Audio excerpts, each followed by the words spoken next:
지난 시간에는 우리가 사도행전 3장에서 베드로와 요한이 걷지 못하던 자를 고쳐주고 또 그 기적을 보고 놀란 사람들이 모여들자 그 기회를 놓치지 않고 예수 그리스도의 복음을 전한 사실을 살펴보았습니다. 자, 그런데 이렇게 백성에게 예수 그리스도의 부활의 복음을 전하는 것을 못마땅해 하는 사람들도 당시에 있었습니다. 그들이 누구냐 하면은 성전을 지키는 자들, 성전 맡은 자들이었습니다. 1절에 보니까 그들이 백성에게 말하고 있을 때 제사장들과 성전의 대장과 사두개인들이 그들을 잡으러 옵니다. 제사장들은 실제적으로 이 성전 안에서 일어나는 일들을 총괄 관리하고 책임을 지는 자들입니다. 그리고 성전의 대장이라고 하는 자들은 성전의 질서를 관리하는 직무 수행자입니다. 성전 규모가 헤롯 성전의 규모가 상당히 크기 때문에 거기서 이제 들어오고 나가는 사람들 출입을 관리하고 통제하고 또 그들 가운데서 혹시 성전 안에서 무질서하게 소동을 일으키는 사람들을 제지하기 위해서는 이런 행정력을 갖춘 직무 수행자가 필요합니다.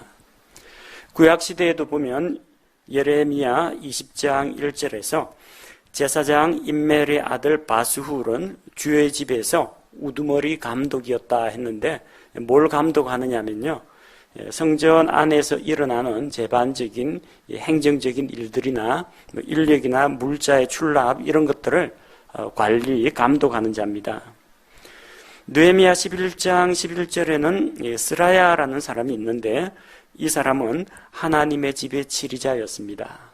곧 하나님의 집 성전을 관리하는 자였습니다. 또 어떤 부류가 있었느냐 하면은 이스라엘의 유대교 안에 있는 종파 가운데 사두개파 사람들이 있습니다. 사두개인들입니다. 이 사두개인들은 대부분 부유한 귀족층입니다. 그리고 이 사두개인들 출신의 제사장들이 실질적으로 성전을 장악하고 있었습니다. 원래 제사장이 되려면 제사장은 아론의 자손들만 될 수가 있습니다. 레위지파라고 다 되는 게 아니고요, 레위지파 가운데에서도 아론의 후손들만 제사장이 됩니다. 근데 이 틀이 한번 깨어진 적이 있습니다. 언제냐면은 포로 기환기 이후에 그리스 제국, 그 그리스 제국의 후손들로부터 팔레스틴 땅이 침략을 받은 적이 있습니다. 그래서 안티오쿠누스 에피파네스가 예루살렘을 점령하고 그는 알렉산드 장군의 부하인 셀루키드 부하 장군이 세운 셀루키드 왕족에 속해 있었습니다. 그래서 그들에 의해서, 이방인들에 의해서 예루살렘이 정복당하고 지배당할 때 그때 이 이방의 지도자들이 정통적으로 내려오는 아론의 자손 제사장 대신에 자기들에게 뇌물을 갖다 주는 사람한테 그 제사장 자리를 팔았습니다. 매관매직입니다. 그래서 레위기에 정한 그런 율법대로 아론의 후손 제사장이 아니라 돈 많이 갖다 주면 대제사장이 됩니다. 실제 역사적으로 어떤 사람이 뇌물을 바쳐 대제사장이 되었어요. 다른 사람이 그 사람보다 더 많은 뇌물을 갖고 가니까 처음에 임명했던 대제사장 폐위시키고 그 사람을 대제사장으로 임명해 주기도 했습니다. 뇌물을 꽤 많이 썼거든요. 본전은 뽑아야 되겠죠. 어디서 본전을 뽑느냐? 성전 안에 이제 자리세를 받습니다. 상인들 들어와 가지고 매매를 허용하고 그 장사하도록 만들어 줍니다. 하나님 앞에 드리는 이 희생 헌물은 아무거나 바치면 안 됩니다. 혹시 뭐 다리가 부러진 거라든지 눈이 삔 거라든지 이런 거는 예물로 바치면 안 됩니다. 그래서 그런 것들을 누가 검수를 하느냐? 제사장이 합니다. 그래서 밖에서 제 아무리 자기 집에서 제일 잘 기른 어린 양을 가져오더라도 제사장이 이거 안 돼 하면 그 하나님께 드리지 못합니다. 그럼 뭐 어떻게 해야 됩니까? 저기 구내 매점에 가서 사라고 합니다. 성전에서 제사장의 허락을 받은 상인들에게서 사라고 합니다. 이 상인들은 그럼 어떻게 안에서 매매를 할 수 있느냐? 제사장한테 뇌물을 갖다 바칩니다. 상인들은 본전을 어디서 뽑느냐? 가난한 백성들을 착취합니다. 밖에서 파는 것보다도 가격이 서너 배 이상 비쌉니다. 근데 안 살 수가 없어요. 가지고 오는 예물마다 제사장이 전부 다 퇴짜로 놔버립니다. 그래서 안에서 구입한 것만 제물로 인정을 해줍니다. 그래서 이 성전 안에서 장사하는 이 장사치들하고 제사장 사이에 공생관계가 형성되어 있는 겁니다. 예수님이 공생의 사역 초기에 성전에 들어가서 성전 청소 한번 하셨습니다. 소와 양을 파는 자, 그리고 그 안에서 비둘기 파는 자, 돈 바꾸는 환전상, 자 이렇게 한번 깨끗이 청소를 했는데 누가 화를 냈느냐? 제사장들이 제일 화를 냅니다. 자기들이 성전을 관할하고 장악하고 있는데 이 사람이 도대체 무슨 권위로 이런 일을 하는가? 그러면서 예수님을 적대시했습니다. 3년 반 뒤에 고난주간에 예수님께서 나귀 타고 예루살렘에 올라가 보니까 하나 달라진 게 없습니다. 또 장사하고 그 강도의 소굴로 만들어 놨습니다. 두 번째 또 성전 청소를 한번 깨끗이 하셨습니다. 제사장들로서는 자기 이게 이권이 개입된 사업에 예수님께서 개입을 하셔가지고 이걸 성전을 정화시키니까 예수님을 좋아하지 않습니다.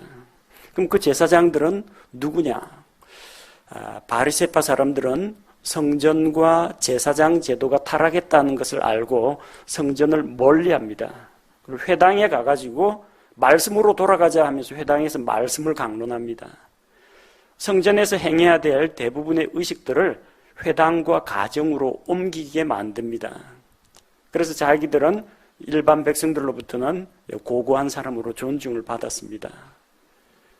사두개파 사람들하고 바리새파 사람들 사이에는 이제 넘을 수 없는 장벽이 생긴 거죠. 이 사두개인들은 대부분 돈 많은 귀족들입니다. 그러니까 이방의 집권자들에게 뇌물을 갖다 바치고 제사장 자리를 살 수가 있는 겁니다. 또 가진 게 많다 보니까 아무 아쉬울 게 없어요. 전혀 하나님이 두렵지도 않고 하나님이 아쉽지도 않습니다. 믿는 거는 자기 돈과 재물입니다. 그들은 이방인들과 결탁해서 그리스 사람, 로마 사람들이 만든 타락한 문화를 받아들입니다. 이 콜로세움 만들어 놓고 거기에서 뭐 검투사 경기나 아니면 전차 경기나 목욕탕 만들어 놓고 향락 산업하는 거 다 사두개인들이 다 도입했습니다. 이스라엘 백성들이 이교도들의 문화에 심취하고 타락하도록 만든 사람들이고, 이 사람들은 내세를 믿지 않습니다. 죽은 다음에 사후세계가 있다는 걸 믿지 않습니다. 기적도 믿지 않습니다. 영적 존재도 믿지 않습니다. 천사의 존재도 믿지 않습니다. 부활도 믿지 않습니다. 그냥 이 땅에서 잘 먹고 잘 사는 것이 제일 큰 행복이요 성공이라고 생각하는 사람들입니다. 그런 사두개파 사람들이 제사장 자리를 다 장악하고 있습니다. 그래서 그들은 복음서에서 예수님과 사사건건 성전 문제로 충돌을 빚었습니다. 이제 보니까 그 예수님의 제자들이 또 와서 자기들은 부활이 없다고 하는데 예수 그리스도의 십자가 죽음과 부활을 선포하는 겁니다. 사람들이 그 부활을 믿게 되면 어떻게 되겠어요? 사두개파 사람들이 거짓 교리를 가르치고 있구나, 이게 폭로가 됩니다. 그러니까 예수 그리스도의 복음을 부정하는 겁니다. 그래서 2절에 보니까 그들이 백성을 가르친 것과 또 예수님을 통해 죽은 자들로부터의 부활을 선포한 것으로 인해서 근심했다고 합니다. 그들은 사도들이 백성에게 영향력을 행사하는 것을 좋아하지 않습니다. 백성들이 이 제사장을 바라보고 제사장들을 존중해 주기를 원했던 겁니다. 제사장들과 사두개인들은 성전을 통해서 물질적인 이득을 취했고 성전 안에서 권력을 행사했습니다. 사람들을 자기들의 지배하에 두기를 원했던 겁니다. 근데 많은 사람들이 베드로와 요한, 이 사도들의 말에 귀를 기울이면 자기들의 영향력이 줄어듭니다. 또 그들은 예수 그리스도의 부활, 죽은 자들의 부활을 선포하는 것을 싫어합니다. 사두개인들은 부활을 믿지 않습니다.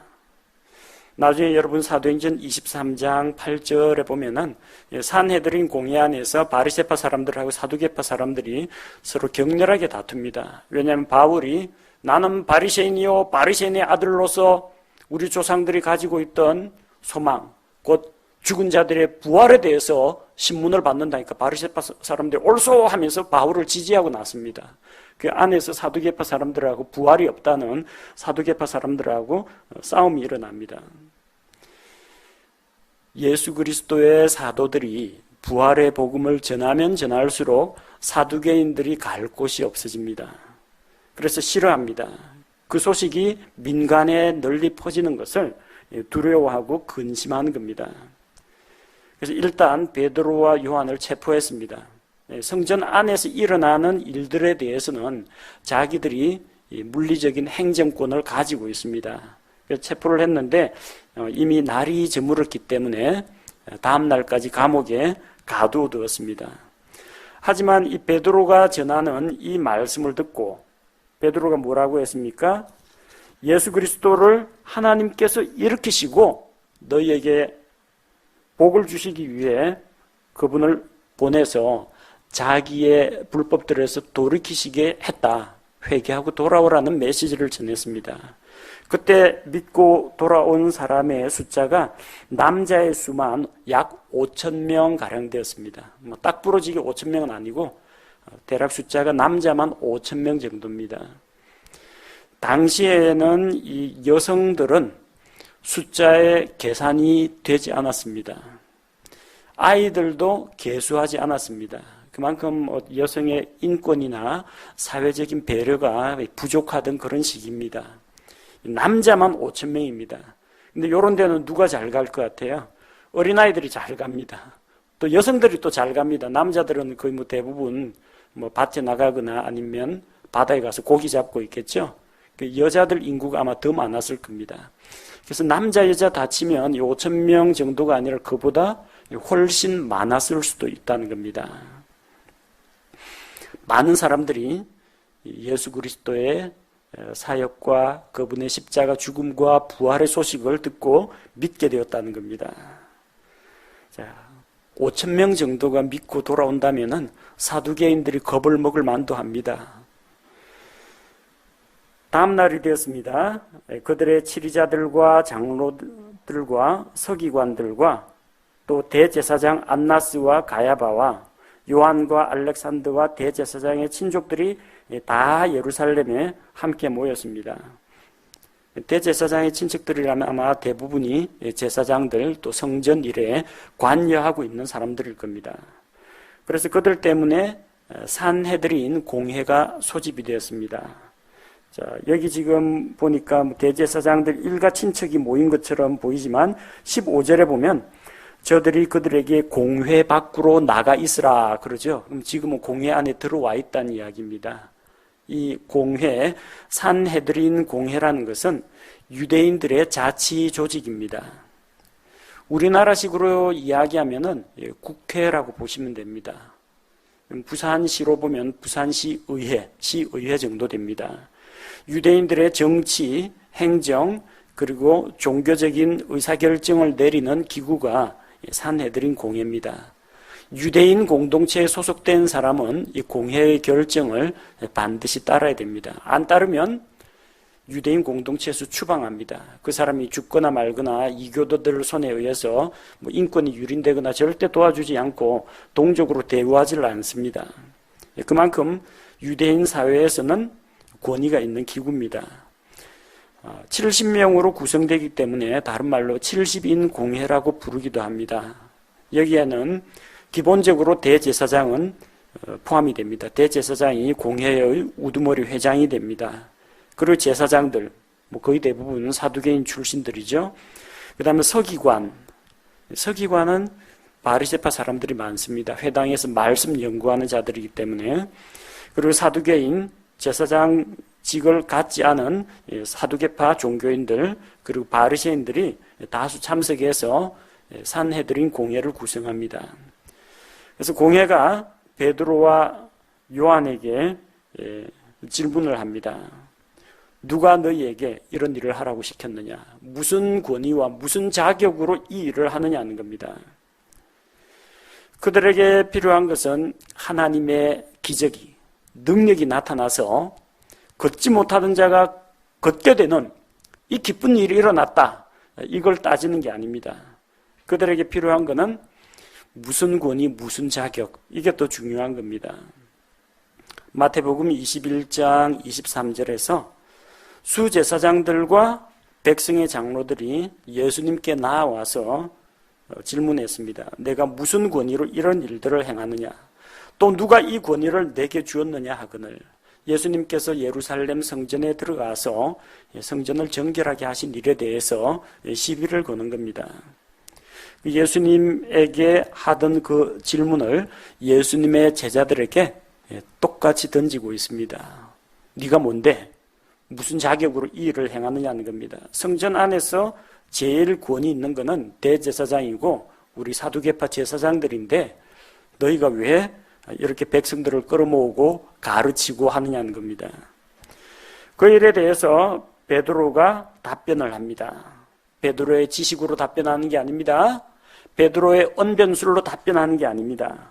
성령님으로 충만하여 그들에게 이르되, 베드로는 오순절 때 성령의 임재를 경험했습니다. 그 성령께서는 믿는 자 안에 언제나 내주하십니다. 우리가 하나님의 말씀에 순종할 때, 하나님의 뜻을 행하려고 할 때 성령께서 우리 안에 충만하게 계십니다. 성령으로 충만한 베드로가 답변을 합니다.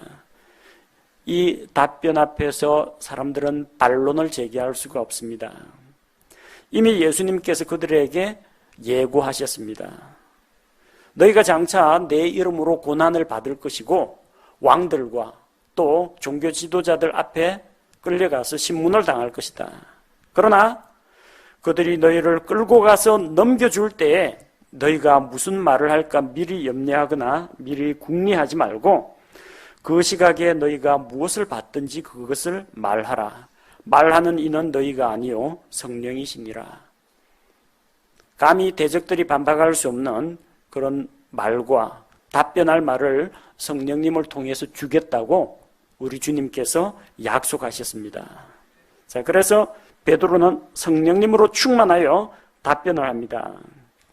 9절을 보니까 만일 그 허약한 사람에게 행한 선한 행위에 대하여 그가 어떻게 온전하게 되었느냐 하는 일로 우리가 이날 신문을 받는다면, 지금 신문 받는 건 이것입니다. 너희가 도대체 무슨 일로 이렇게 이 일을 행하였느냐? 이 걷지 못하던 사람이 어떻게 낫게 되었느냐? 이 공회에서는 제사장들과 사두개인들, 바리새인들이 궁금한 건 그겁니다. 어떻게 이런 일이 일어났느냐? 너희는 제사장도 아니고 무슨 권위를 받은 자도 아닌데 허약한 사람이 어떻게 온전하게 되었느냐? 사람들은 어떻게에다가 방점을 찍습니다. 그 방법이 궁금한 겁니다. 그 묘수나 비법이 궁금한 겁니다. 지금 중요한 건 뭡니까? 하나님의 능력이 나타났습니다. 하나님께 찬양을 드립시다. 이것이고 우리 성전 앞에서 들어오지도 못하고 구걸만 하던 사람이 이제는 걷고 뛰고 하나님을 찬양하며 성전에 들어왔습니다. 다 같이 기뻐합시다. 이게 아니고요. 어떻게 낫게 되었느냐? 이게 관심이 있는 겁니다. 요한복음 9장에 보면은 태어날 때부터 앞을 보지 못하던 이 눈먼 자가 예수님을 만나 실로암에 가서 눈을 뜨게 됩니다. 앞을 못 보던 자가 눈 뜨게 되었으면 당사자도 기쁘지만 주변에서 기뻐해야 됩니다. 축하할 일입니다. 근데 바리새인들의 관심은 그게 아닙니다. 그가 어떻게 내 눈을 열어주었느냐? 어떻게 궁금한 점이 딱 몰려 있는 겁니다. 기독교인들 가운데에도 이 어떻게를 좋아하는 분이 있습니다. 제가 하나님의 은혜로 특별한 은혜를 받아가 이번에 기도응답을 받았습니다. 어떻게 하면 기도응답 받을 수 있습니까? 나도 그 비법 좀 압시다. A 기도원 가야 됩니까? B 기도원 가야 됩니까? 금식 기도가 좋습니까? 철야 기도가 좋습니까? 방법을 따집니다. 어떻게 하면은 기도응답을 받을 수 있느냐? 그게 중요한 게 아니고요. 누가 당신에게 그런 은혜를 주셨습니까? 하나님이십니다.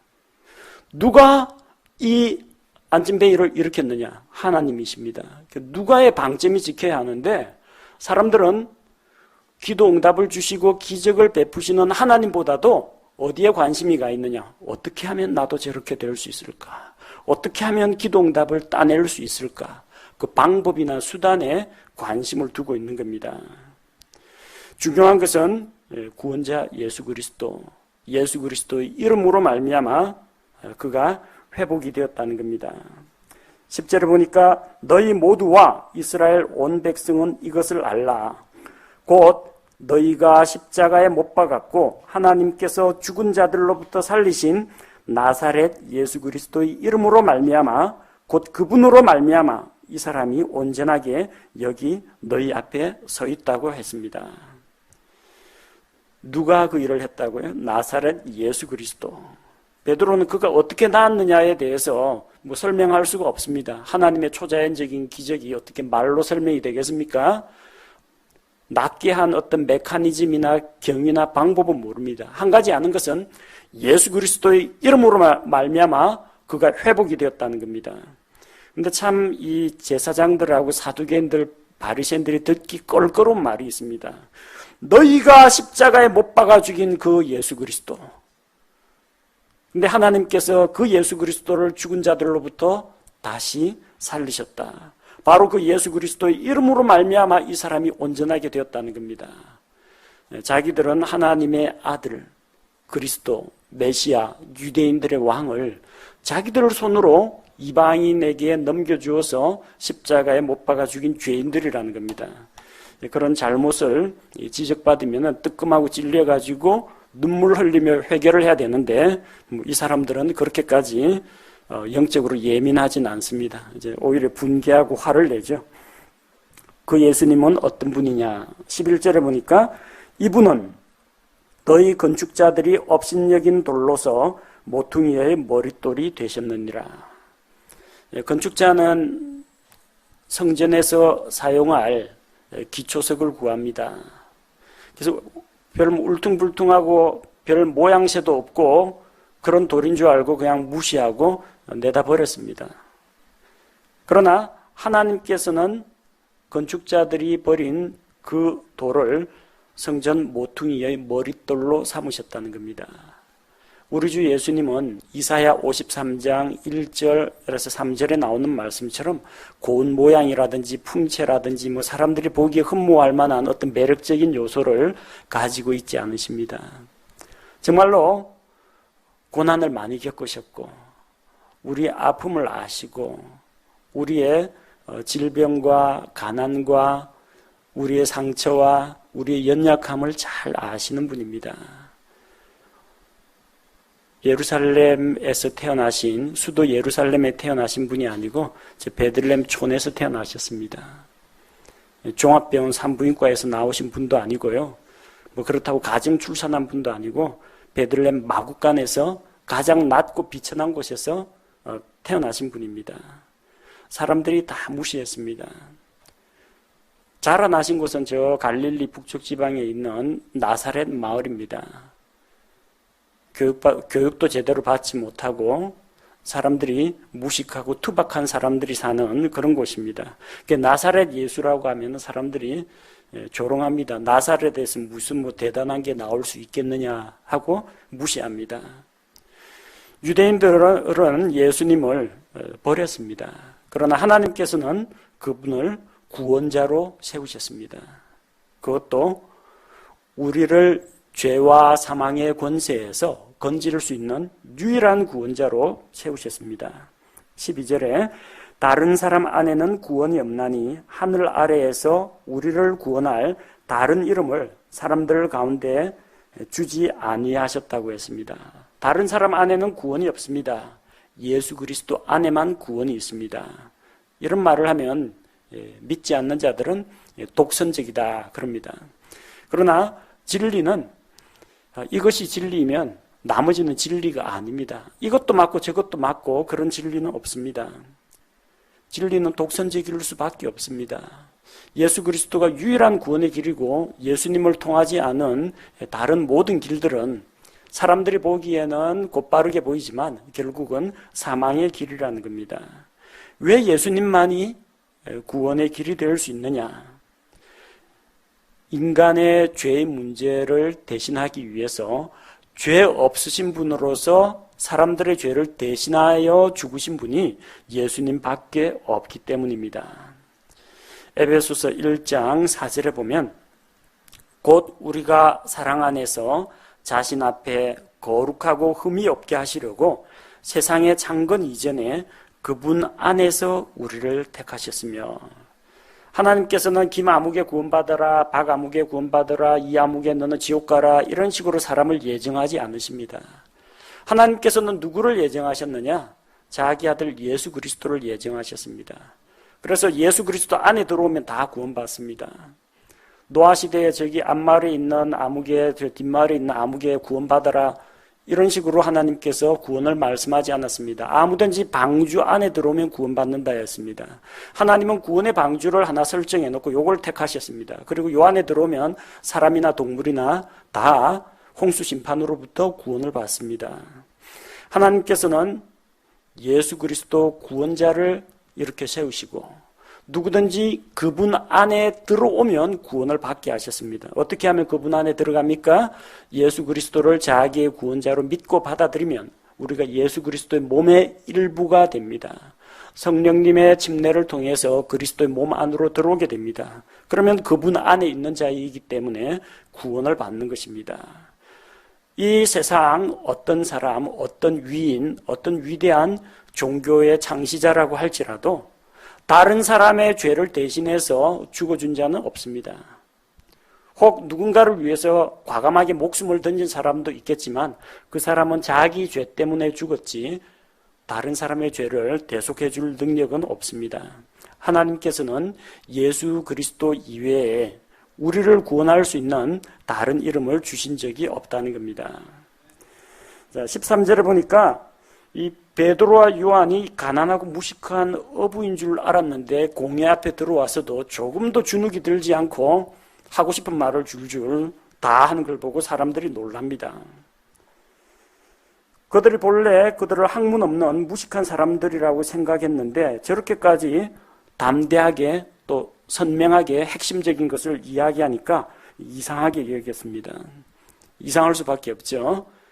베드로에게 그 말을 주신 분은 성령님이시기 때문입니다.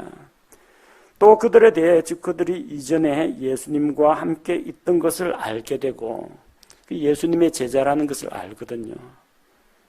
자, 그리고 병 고침을 받은 사람이 그들과 함께 서 있는 것을 보므로 그것을 반박할 말을 전혀 하지 못했다고 했습니다. 베드로와 요한은 예수님과 함께 있던 예수님의 제자들입니다. 그러니까 예수님에 대해서 많은 것들을 알고 있습니다. 이 제사장들이 알지 못하는 예수님의 그런 말씀까지도 다 알고 있습니다. 예수님께서 보내신 하나님의 성령께서 그들 안에 계시기 때문에 지혜로 담대하게 이야기합니다. 그 성령님께서 주신 대답하는 말 앞에 반박할 말을 찾지 못했습니다. 또 뭐라고 말을 하려고 하는데 40년 이상 성전 앞에서 다리를 쓰지 못해서 40년 이상 된 사람이 성전에서 구걸만 하다가 예수 그리스도의 이름으로 믿고 온전하게 된 것을 보니까 그 증인이, 산 증인이 베드로와 요한 옆에 같이 있으니까 반박을 하지 못하는 겁니다. 예수는 틀렸다라고 이야기하고 싶은데 그럼 예수님의 이름으로 일어난 이 사람은 뭐냐 하면은 할 말이 없는 겁니다. 여러분은 예수 그리스도의 산 증인입니다. 여러분이 하나님이 세상을 창조하셨습니다 하면은 안 믿는 사람들이 있을 겁니다. 예수님만이 온 세상의 구주십니다라고 설명하면 아마도 부정하는 사람이 있을 겁니다. 그러나 만약 여러분이 내가 예수 믿기 전에는 이게 술도 좀 잘하고 욕도 좀 잘하고 그 다음에 나쁜 짓 저질러도 양심에 거리낌이 없고 그렇게 막 살았는데 예수님이라는 분을 내가 믿고 그분께서 내 마음에 들어오신 이후에 예수님이 지금 나처럼 이렇게 온화한 성품으로 바꿔놨고 내 마음속에 기쁨을 주셨고 성경 말씀을 읽을 때 깨달음을 주셨고 하나님께 기도할 수 있는 자격을 주셨고 기도하고 응답도 받았다라고 하면은 거짓말하는 사람은 없습니다. 왜? 당사자 산 증인이 내가 겪었다는데 누가 뭐라고 하겠습니까? 아무도 여러분을 반박할 수가 없습니다. 산 증인이기 때문입니다. 요한복음 9장에 날 때부터 앞을 보지 못하던 그 눈먼 사람이 눈을 떴습니다. 바리새인들은 예수님을 깎아내리려고 애씁니다. 안식일에 이런 일을 행한 거 보니까 그는 하나님이 보낸 사람이 아니라 죄인이다. 그러나 그 눈뜨게 된 사람은 바리새인과 같은 성경 지식은 없습니다. 그가 죄인인지 아닌지 그건 내가 모르겠고 한 가지 확실히 아는 것은 내가 이전에는 눈이 멀었는데 그분을 만나고 눈을 떴다는 이거 하나는 확실하다고 하니까 바리새인들이 할 말이 없습니다. 사람들 다 알거든요. 저 분명히 앞을 보지 못하던 사람인데 갑자기 눈을 뜨게 됐다. 어떻게 뜨게 됐냐? 예수님이 나를 고쳐주셨다. 그 간증하니까 그 간증 앞에서는 반박할 말이 없었다는 겁니다. 우리에게 이런 놀라운 능력을 주십니다. 누가복음 21장 15절 제자들에게 주신 약속입니다. 너희의 모든 대적들이 능히 반박하거나 대항하지 못할 입과 지혜를 내가 너희에게 주리라. 전도할 때 두려워하지 마십시오. 말빨이 딸리면 어떡하나 걱정하지 마십시오. 내가 혹시 성경 구절을 빨리 찾지 못하면 어떡하나 염려하지 마십시오. 하나님께서 우리가 예수 그리스도의 증인이 되기로 자원해서 나설 때 대적들이 감히 상상도 할 수 없는 그런 깨달음을 주시고 말씀들을 암송한 말씀, 읽은 말씀, 들은 말씀들을 생각나게 하셔서 능히 그들 앞에서 답변할 수 있게 해주십니다.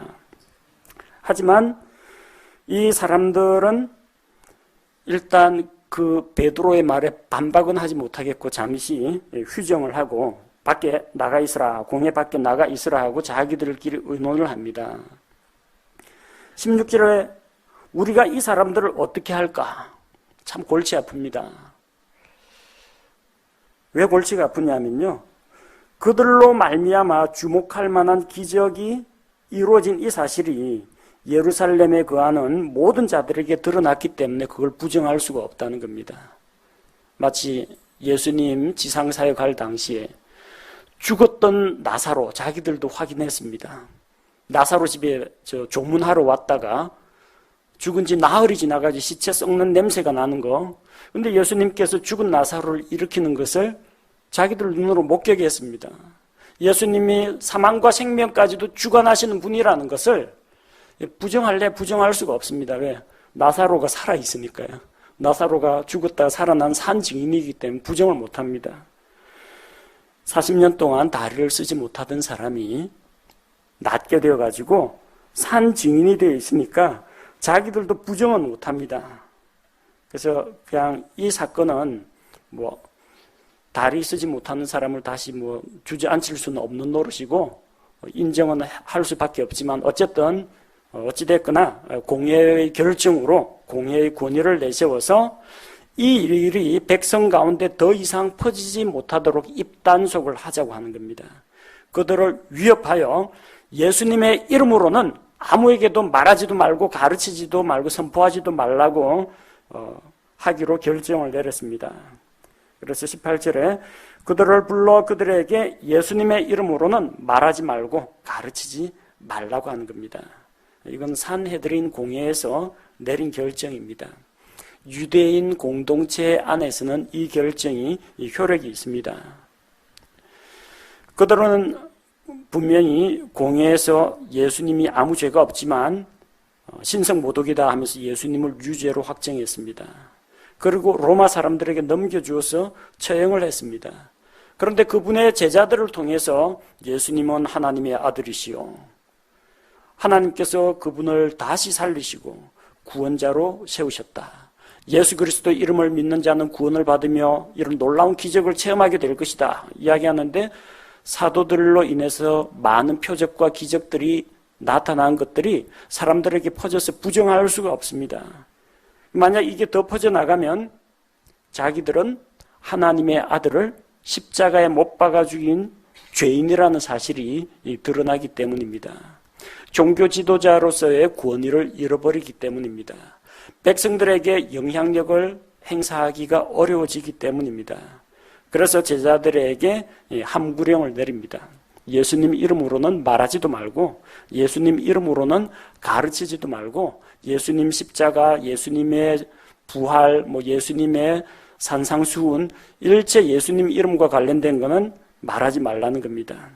그런다고 제자들이 순순히 알겠습니다 하고 들을 사람은 아니죠.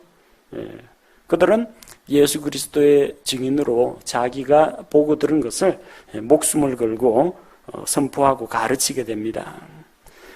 사도행전 4장 우리 전반부 말씀을 살펴보았는데, 본문의 베드로의 선포와 마찬가지로 예수 그리스도는 구원자, 우리의 유일한 구원자십니다. 세상에는 수많은 길이 있습니다. 그러나 구원으로 인도하는 길, 생명으로 인도하는 길, 하나님께로 나아가는 길은 오직 한 길, 예수 그리스도밖에 없습니다. 예수 그리스도는 길이요, 진리요, 생명이십니다. 하나님께로 나아갈 수 있는 유일한 길이십니다. 베드로와 요한이 공회 앞에서도 담대했던 것처럼 우리도 하나님을 두려워하고 사람들을 두려워하지 말아야 합니다. 그리고 오늘날도 이 산헤드린 공회와 같은 그런 악법들이 세계 곳곳에서 만들어지고 있습니다. 미국에서는 수많은 주에서 차별금지법이라는 것이 도입이 되어서 다른 종교인들에게 기독교의 복음을 선포하는 것을 막고 있습니다. 동성애자를 차별하면 안 된다는 미명하에서 성경에 나오는 동성애가 죄악이다라는 하나님의 말씀을 선포하면 목사가 체포되어서 감옥에 가고 벌금을 묻니다. 차별금지법이나 종교통합 이런 것들을 내세워서 다른 사람들에게 복음을 전하는 것을 가로막고 우리 입에 재갈을 물려서 예수 이름으로는 말하거나 가르치지 말고 타 종교인들에게 포교하지 말라, 이런 악법들이 세계 곳곳에서 만들어지고 있으며 우리나라에도 점점 그런 조짐이 보이고 있습니다. 그리스도인들이 깨어서 기도해야 됩니다. 귀에 있을 때 복음을 전할 수 있도록, 또 환난과 핍박이나 법적인 탄압이 있다 할지라도 베드로와 요한처럼, 사도들처럼, 초대교회 성도들처럼 담대하게 우리는 보고 들은 것을, 내가 경험한 것을, 내가 만난 주님을 말하지 않을 수 없다, 이런 각오로 복음을 전할 수 있는 증인이 되어야겠습니다.